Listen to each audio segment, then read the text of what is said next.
தினை அரிசி 3 ஆளாக்கு, இட்லி அரிசி 1 ஆளாக்கு, உளுந்து 1 ஆளாக்கு, வெந்தயம் 1 டீஸ்பூன். இதில் தான் அளவு எடுத்திருக்கேன்.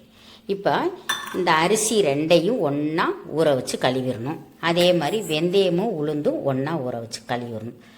எல்லாம் கழுவி ஊற வச்சுட்டு பார்க்கலாம். இப்போ அரிசியும் தினையும் ஒன்றா கழுவி ஊற வச்சாச்சு. அதுக்கப்புறம் உளுந்தையும் வெந்தயத்தையும் சேர்த்து ஊற வச்சாச்சு. இது நல்லா ஊறட்டும், அரைக்கும் போது பார்க்கலாம். இப்போ நல்லா ஊறிடுச்சு. நம்ம கொஞ்சமாக இருக்கனால நான் மிக்சி ஜாரில் தான் அரைக்க போகிறேன். இப்போ ஃபஸ்ட்டு உளுந்தை போட்டு அரைச்சிடலாம். அரைச்சிட்டு பார்க்கலாம். இப்போ உளுந்து அரைச்சாச்சு. இதை ஒரு பவுலுக்கு மாற்றிடலாம். அதே ஜாரில் தினை அரிசியை போட்டாச்சு. இப்போ இந்த தினை அரிசியை அரைச்சிட்டு பார்க்கலாம். அரைச்சிட்டு அதுக்கப்புறம் பார்க்கலாம்.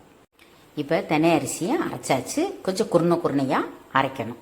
இப்போ இதே ஒரு பவுலில் மாற்றிடலாம். அரைக்கும்போது ஒரு கைப்பிடி அளவு சாதம் போட்டு அரைச்சிருங்க. அப்போ நல்லா இட்லி நல்லா சாஃப்டாக இருக்கும். உப்பு போட்டு கரைச்சி வச்சுருங்க.